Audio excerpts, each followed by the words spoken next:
My name is Kevin Allen. I am a psychological science pre-med major at Texas Tech University in Lubbock, Texas. I was diagnosed with pulmonary hypertension on June 15th, 2020, when I was flatlining in ICU at 3 a.m. And I woke up to a man named Dr. Victor Test, who's a world-renowned pulmonary hypertension specialist. Shortly after that, I went on to spend a month in the hospital. I was on dialysis. They thought I had 2 hours to live. They just kind of played it by ear from days to weeks. By the end of that month, I told him I was going to dedicate my life and education and career to helping patients with pulmonary hypertension. And so far, I've lived up to that. And almost immediately, once he got me when I could walk again, because I couldn't walk for a while, he had me visiting patients. I created a support group in Lubbock and reached out to the Pulmonary Hypertension Association and said, hey, here's what I do. Here's what I've been doing. I would like to kind of have a relationship here. And so they adopted Lone Star Lungs as one of their support groups on their website. That's helped me a lot because I can arrange support groups online and advertise it a lot easier than I could just on my own. That's how I'm connected. You know, I live with pulmonary arterial hypertension.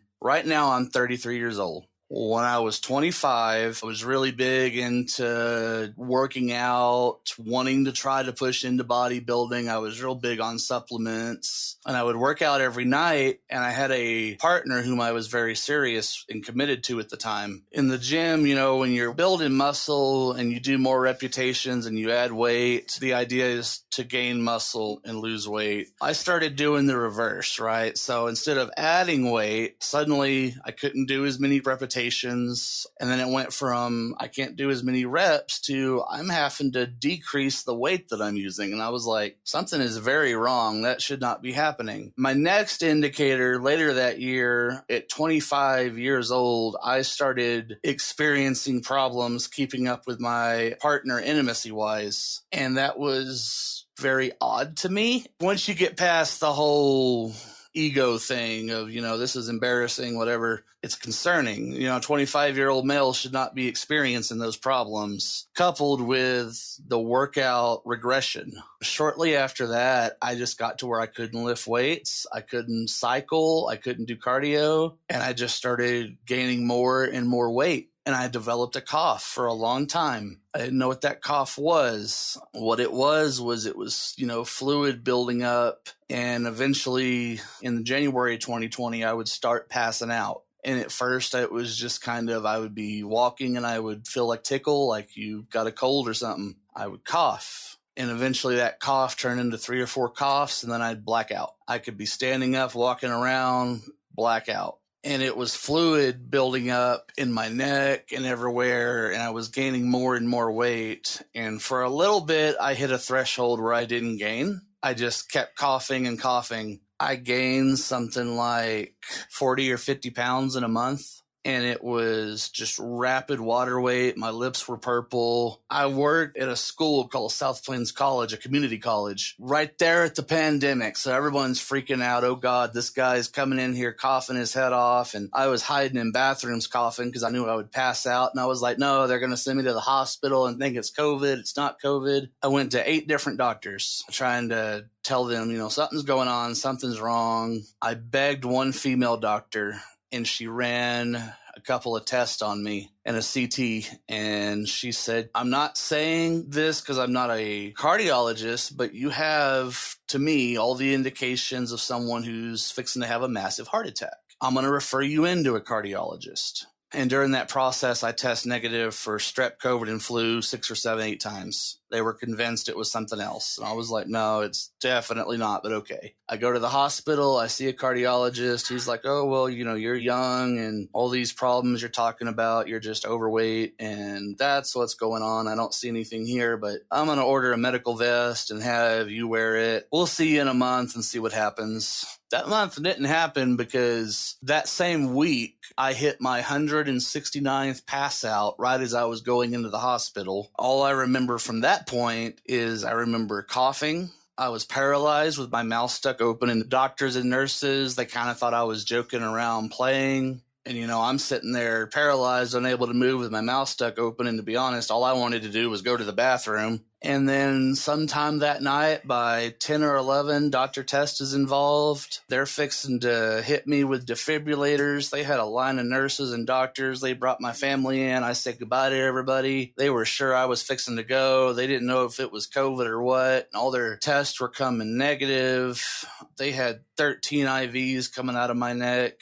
And somewhere in there, Dr. Test, he didn't know what to do because I wasn't responsive. And grabbing him and saying, "Help me, please," was the only thing I had done in all those hours. Don't know how I did it. Don't know where that strength came from. But the moment I did that, I could watch him around the room doing everything he could, trying to figure out what was going on. He took control of the room. And right as I'm about to flatline somewhere around 3 o'clock that morning, he tries a medicine called epiprostinil, which is Velitri. I'm so close to flatlining. I like to say I flatlined. I didn't quite get there, but it was like half a second there, and my heart started beating again. In fact, I think one of the doctors grabbed the nurse with the defibrillators because they were afraid they were going to shock me and undo everything. And they went on to pull off 144 pounds of water weight from heart failure. My God, they did more procedures than I can honestly remember or even count. I was on a table multiple times with doctors terrified to touch me, and Dr. Test would have to tell them, "If we don't do this, we're going to lose him. Go ahead and do it. He's stable. He's just really sick." Just a lot of procedures that I don't fully remember everything about anymore. But it took a whole month to get me out of the hospital and get me stable enough where I could leave. I could walk on my own, followed by about a year's worth of recovery at home to where I could walk around and I could be what for me is normal as far as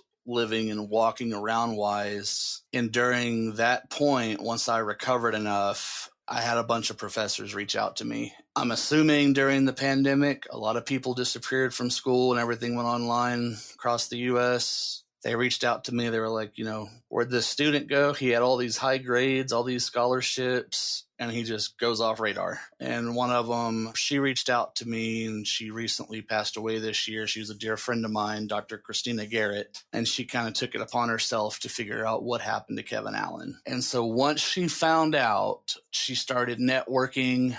She got me plugged into a host of different professors. When you're that sick, you lose a lot of skills. I had to relearn algebra. I had to relearn how to write papers. And so all these professors came together and they said, you worked really hard when you were at this school to give back. Now you need help. We're going to help you. And they really taught me and re-educated me and mentored me and got me back up to the collegiate level I was at, where I was ready to attend a university. And so I kind of piddled around for about a year, just taking psychology classes, majoring in psychology. While visiting patients of Dr. Test, I think we had a conversation. He was like, "What do you want to do?" And I was like, "Well, I like the idea of being a psychologist, but I really like working with patients." I said, "But here's the thing. I believe the biomedical model and the biopsychosocial model don't belong separate. I believe there's a way to bring those together." What that kind of means is healthcare should be structured around the patient. You talk about palliative care and stuff like that, but it's going a little bit further. And we decided, hey, if you go to Texas Tech and you major in psychology and you take your prereqs and you decide that you want to go to medical school, we'll try to get you into Duke University. And that way you can be, one of the first patients with PAH that also becomes a doctor specializing in PAH. And you'll have an advantage most physicians won't have, but as a patient that really understands it. And that's where psychology really came into it, because I think it's very important that we don't get so caught up in healthcare and medicine that we lose sight of the humanizing aspect of these patients or people. They're just like you and me. It doesn't matter who's got what education, what financial level you're at. There's an interpersonal level there. I've been able to really connect with them in ways that a lot of doctors at the hospitals here have not been able to. And they'll talk to them. The moment I go in the room, a few minutes into hearing that I have it and kind of talking to me, I walk out of that room knowing their life story and their plans for the next 10 or 20 years going home. And it gives them a lot of hope, a lot of stuff to look forward to. And so my hope is that having the disease, I can provide a level of care that they normally wouldn't get anywhere else wherever I end up, and also contribute to research for the disease as a patient. And that may be kind of limited. Whatever I can do, I'm willing to do it, and I've dedicated my life to doing it, however long that takes. So originally, my idea was I visit a lot of patients for Dr. Test. I'm in a unique position. So I said, I'm going to create a support group. I wanted to find a therapist or psychologist that would be willing to lend some free time to come and be there when needed. And then, in fact, I even wrote a paper. When you have support groups and they become so large, if you don't have a mental health expert, you go from having a support group to a regression group. So as a pulmonary hypertension patient, the simple explanation for that, I experienced so many near-death experiences that I became unfazed when I would be close to in a situation where near death and, I need to change my pump. I'm just going to go take a nap.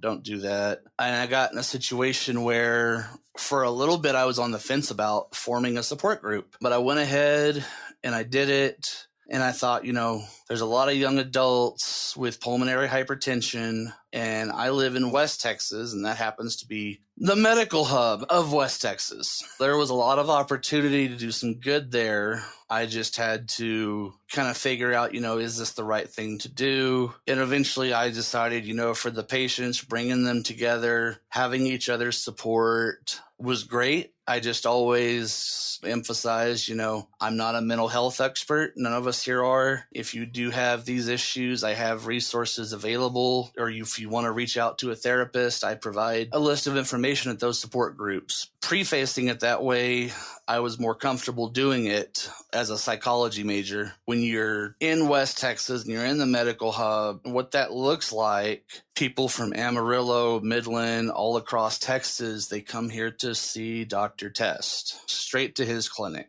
And a lot of our members are kind of scattered across West Texas. Texas is very big, so not all of us are in Lubbock like I am. The more I looked into it, I saw support groups in Dallas and Houston, San Antonio, Corpus, El Paso. So I started Lone Star Lungs, and it's just a pulmonary hypertension support group for West Texas. Dr. Test comes and he'll talk to patients and visit with them. He'll educate the public on what I'm doing. And I visit patients of his. Some of them come from California. Some of them come from Florida. Some of them come from New Mexico. And I invite them to be part of it. If I have a meeting, not everybody can afford to just leave and come right back. And a lot of times they can structure their appointments on the day of those support group meetings. And that way, we get to be around each other throughout West Texas, because you can drive a long time in Texas and not see anything. And it kind of brings all of us together so we're not as isolated as a lot of people that try to form support groups are. Now, I'm big on in-person support groups and bringing card games and board games to patients, their families, and their kids, just to kind of get people out of their heads, to encourage social interaction, to really encourage camaraderie with each other. I like to invite doctors and medical professionals and ADA professionals into that because it humanizes them and gets them out of the clinic, and they can really sit down and interact and eat and play games and socialize with their patients, and it becomes a little more personal and less clinical at that point. There's a time and place for the clinical and medical and healthcare, but then when you humanize them, it's a lot easier for patients to become comfortable with their medical experts, their healthcare providers. And I think it brings an aspect of palliative care to the physician, which is usually physicians are normally too busy to take that on.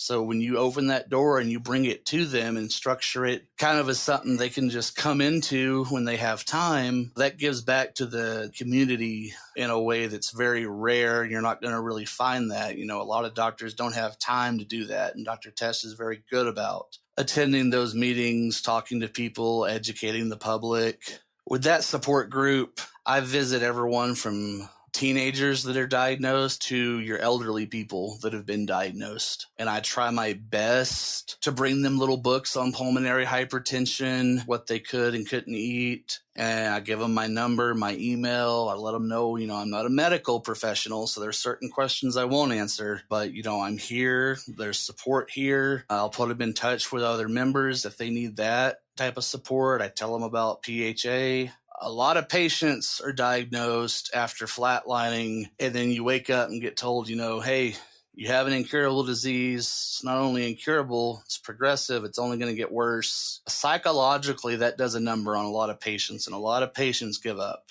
And so I'm very adamant, don't sugarcoat things, but at the same time, don't go in there and crush their hopes and spirits. There is definitely hope with this disease. It's the best time to be diagnosed with it with all of our medical advancements. And, a lot of the pain we go through, like if you're on Remodulin, playing card games and board games, tabletop trivia, and being around people, that's a great way to get out of your head and not really think about or realize you're in pain.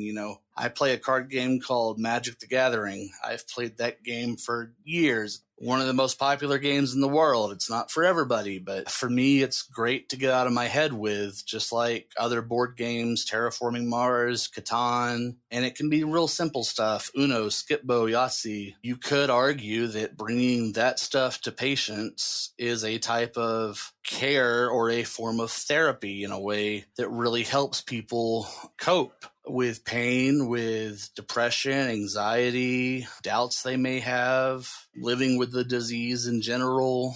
And to this day, I encourage mental health experts also to come to our support group meetings. And that way, I can offer patients as many resources as I can possible because of how big West Texas is. Bringing in mental health experts, diagnostic experts, your ADA experts. I've invited elected city officials to be a part of it, to come and learn, because a lot of cities, they don't know, hey, we have these really rare medical professionals here and we need to support them and their clinics and kind of uplift them because this is very unique and not everyone has this. And we need to be promoting this and bringing attention to it the same way they do with other diseases and conditions and disabilities. In fact, I'm in a couple of pushes with my support group. I'm pushing Lubbock, Texas to endorse the document that I call the Pulse Hardiness Initiative. And what that is a document of policy, measures, systems, operations, not for higher education institutions to automatically adopt, but that they could to help patients with pulmonary hypertension and like diseases and conditions. And that kind of came into being when I asked my support group and then different support groups around the U.S., if you're a student, what accommodations would benefit you? What do you wish was an accommodation or considered one that isn't? Be it starting class early. And I will argue, as a patient, pulmonary hypertension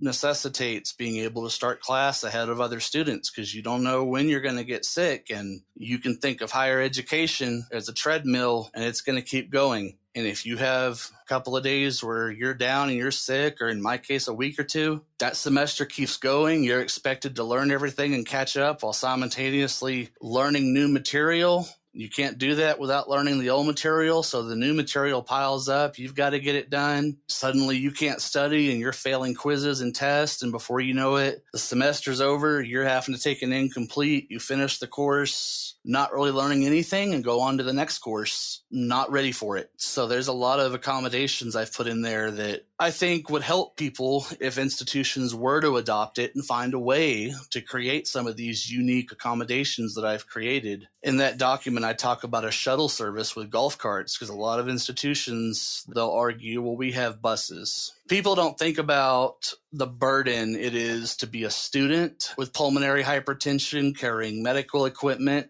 your oxygen machine, batteries for the oxygen machine, on top of your books, on top of you get fatigued and heat fatigued, then you get brain fog, you get sick, you're in severe pain, and they don't consider a lot of these things. So I think shuttling students from classroom and across campus on a golf cart when they've got a complex and advanced cardiovascular pulmonary disease is a great thing that a lot of schools don't think about. I've asked different universities, including the one I go to, please let's pilot what it would look like to wholly and adequately accommodate a pulmonary hypertension patient. And they've been very unresponsive with that, which is why I created that document and have pushed the city of Lubbock to look into endorsing it at some point, just to encourage them to kind of look at it and say, this is something we should take serious.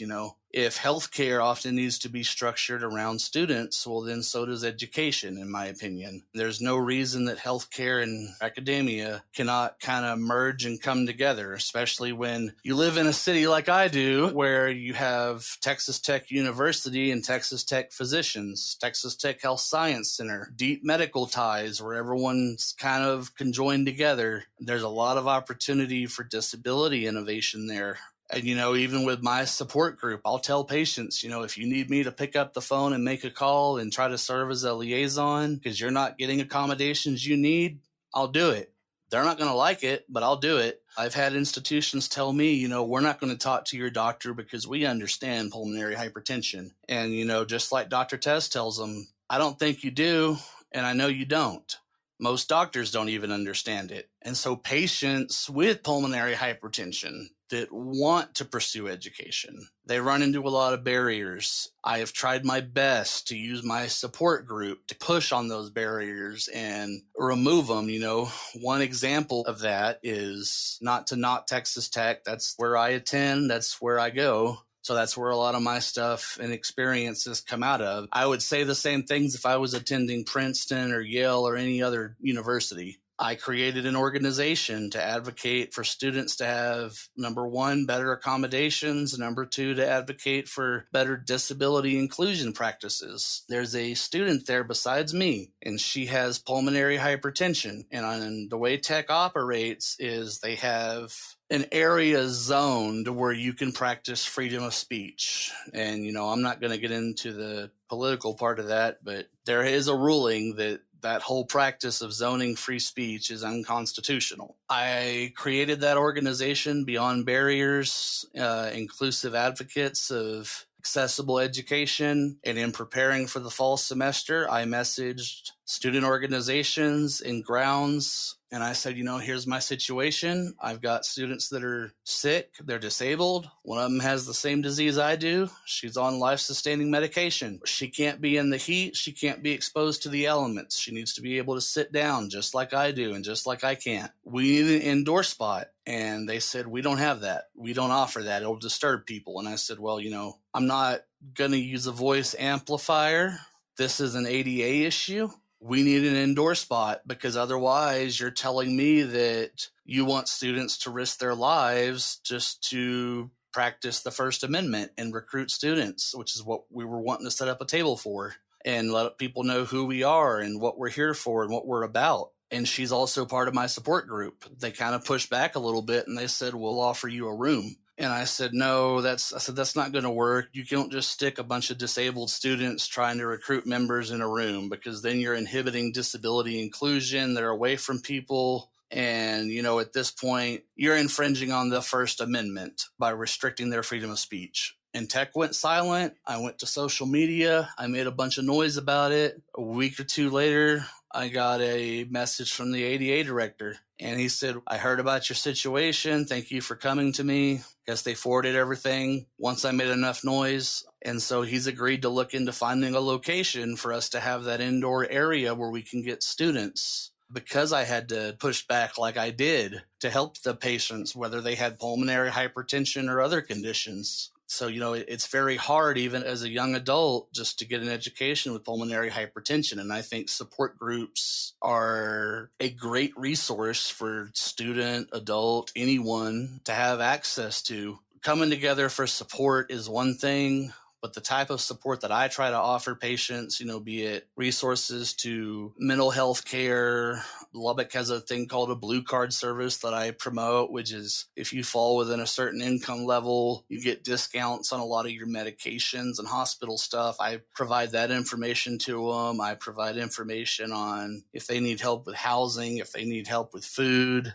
and contact a university directly and say, hey, here's who I am, here's my experience, who I am, what I do. This student needs XYZ, and here's why. So that's kind of what I do with my support group and how I serve. Now, I don't care where that university is. If it's in Dallas, Texas, I'll call them if I've got a member that's moved from Lubbock or Midland, Odessa, Amarillo to Dallas, and they're not getting on the ball with accommodations. I'll call up there and advocate for them. I don't mind doing that. Americans with disability have been an integral part of society for a very long time. And in my opinion, it's long overdue that cities, institutions, and societies begin acknowledging and accepting that and pushing more disability inclusion. And I think recognizing support groups is a great way to do that. Recognizing different conditions. We do it for breast cancer. We do it for HIV, AIDS, lupus. There's no reason not to do it for pulmonary hypertension. There's no reason not to push awareness for pulmonary arterial hypertension,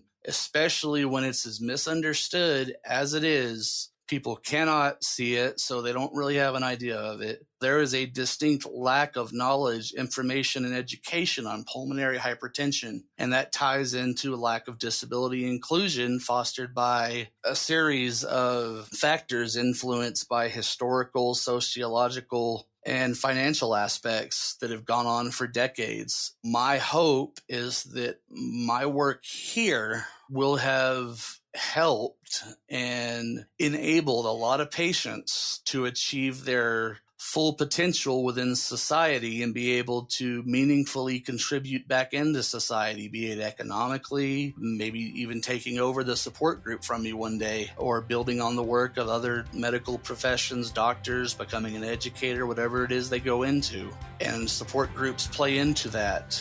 I approach support groups in a way a lot of people don't. And I tend to run mine more like an organization, even though it's not. If you're going to have a support group, you're going to support people. And that maybe it comes from the mental health education that I have in psychology. Maybe it comes from my passion to go into medical to help patients. And maybe it's both combined. I really believe in broadening what a support group can be and giving everything I can to those patients. And if that includes making education equally accessible to them, stepping on some toes and calling out different university leadership, I don't have a problem doing that.